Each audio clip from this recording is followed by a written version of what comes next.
Good evening, I'm Spencer Buckler. Coming up tonight, people packed a 5 Points bar this past week. What students at USC think about the crowds.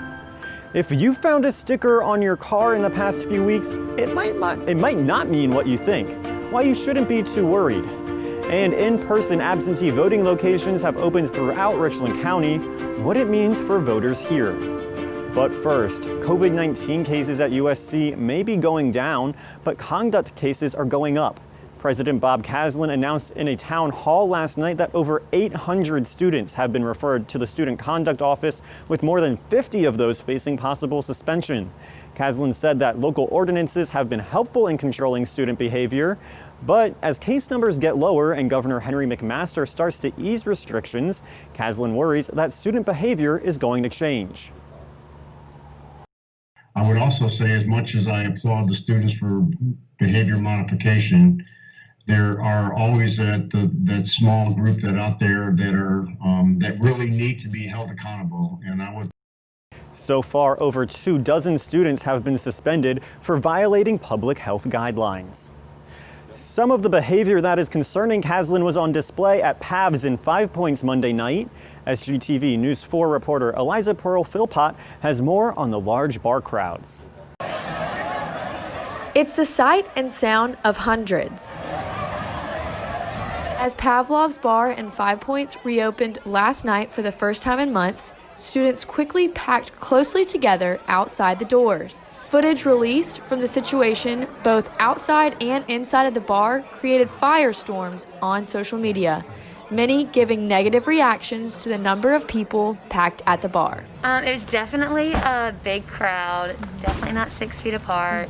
Definitely people were not wearing masks, so I think that will cause possibly a rise in cases. While some students have expressed opposition to the students packed at Pavlov's, others say it's bringing back a feeling of normalcy. It's an environment that might make some people uncomfortable, but I think that if you're ready for that it's a good thing that it's reopening. But such gatherings are not unfamiliar to Columbia. Just a few weeks ago, this viral video captured at TLC Bar and Grill showing an even larger crowd of people, most without masks and not social distancing. A person who attended Pavlov's last night, who wishes to remain anonymous, gives News 4 their thoughts on the experience. We got there around 6:30 to start to wait in line. It was wrapped around the building. Then when it got closer to the doors opening at 7, everyone would push together. But then once we were inside, the bartender would only talk to you if you had your mask up. If you had a drink in your hand, you didn't have to have your mask on. Columbia police arrived about an hour after the students had gathered, but left after a short amount of time. No action was taken to disperse the group at the bar, despite the statewide restrictions on large gatherings. The university and Pavlov's Bar have not been able to give a statement to News 4 at this time. Outside of Pavlov's Bar, Eliza Pearl-Philpott, SGTV News 4. Eliza Pearl, thank you. There are now 38 active cases of COVID-19 on campus. The positivity rate is 0.5%.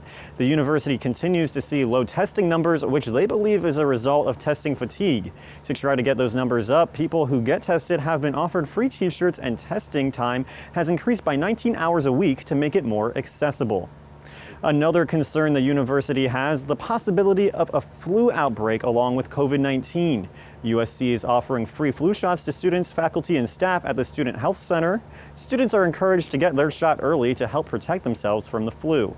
The hope is that if students continue protecting themselves from COVID-19 and get their flu shot, neither virus will impact campus operations. Something else worrying public health officials is the news that South Carolina restaurants can now operate at 100% capacity. SGTV's News 4's Nick Harvey has more on how restaurants are adjusting to the ease on restrictions. Following Friday's order from Governor Henry McMaster, restaurants such as these restaurants here in the Vista are back open to 100% and are allowing guests to come in at full capacity to enjoy their food. Restaurants like Cantina 76 are excited to open back up, but are putting their customer safety at the forefront. Sunday, which was yesterday, we were extremely busy and the restaurant was full. And one of the things that we decided to do, because it was important to us, was to try to give the guests an option to say if you would rather sit outside or you don't feel too comfortable seating too close to somebody, it may take a little bit longer to wait for your table, but we wanted them to have that option to make the decision themselves. The familiar yet forgotten feeling of a full dining room many servers are pleased with. Kind of felt like it was normal. I mean, we always got a big crowd for game days, and the opening game day against Tennessee it was actually pretty busy, which I was expecting, and I was really enthusiastic about. The restaurant gets the money that we deserve, and just seeing people come in and get something to eat was just really nice. However, a full dining room presents new opportunities for these restaurants like Liberty Tap Room to get creative with how they set up their dining room. That we had all the stipulations in place, such as we had already had the dividers in to be ready to go back to full capacity, and our booths were already high enough to where we didn't have to put dividers on some of them.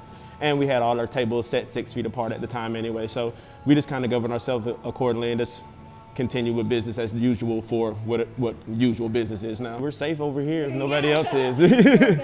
In the Vista, Nick Harvey, SGTV News 4.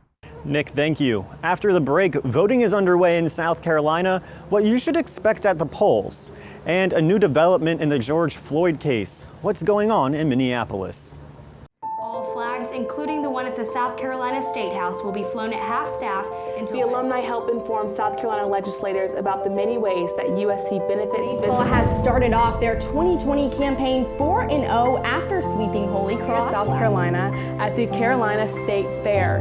It is the national and international... 13 cases of infected people in the U.S., but experts here at USC say there is no reason. Tonight is doing their comedy sketches. That's another branch of SGTV. It's a big deal. It's going to be 60 again, but those showers are showing up. Tuesday it'll be 68th Super Bowl in 50 years. They took down the San Francisco 49ers 31. First Filipinos in California in October of 1587.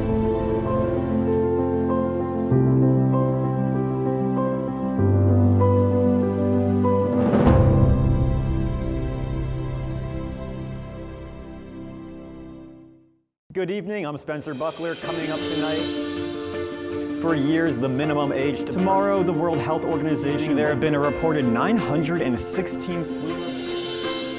A study from the National Academy of Medicine states. And staffers here at the Big... Many members of the Carolina community. Hip Hop Wednesday is a culture phenomenon here at the University.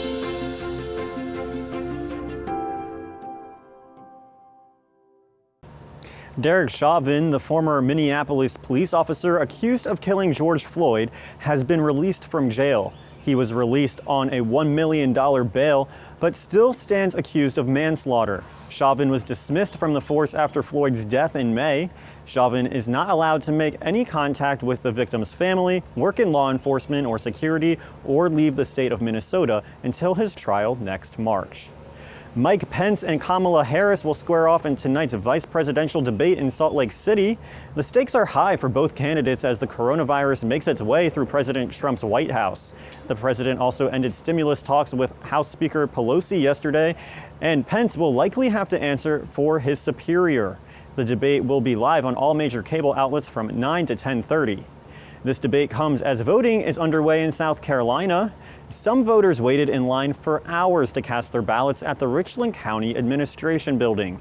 In-person absentee voting began this week for people who couldn't make it to the voting booths on Election Day.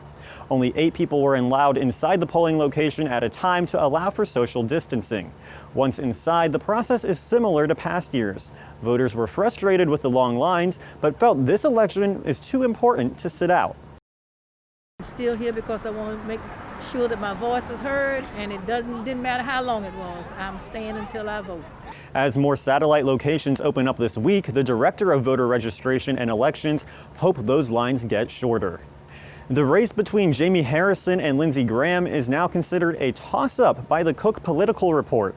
The outlet has cited recent polls which show both candidates virtually tied as we come closer and closer to Election Day. Graham has been a South Carolina senator since 2002, but the upstart Harrison campaign has shocked many analysts with its strong performance in the Republican stronghold of South Carolina. Rumors began spreading around campus that if your car was marked with a white or blue sticker, you may be a target for human trafficking. SGTV News 4's Finn Carlin has more on why students should not be worried if this happens to them. While the university campus is generally a safe place to be, a recent rumor has made some students at USC feel in danger. Finding small dots on the windows of their parked cars, many claims linking these to signs of human trafficking. The rumor that has been circulating on social media has recently found its way to a USC Facebook group, where concerned parents are urging caution to students. Isabella Hartman, a new USC freshman, gave her reaction when she found stickers on the front and back windshields of her car.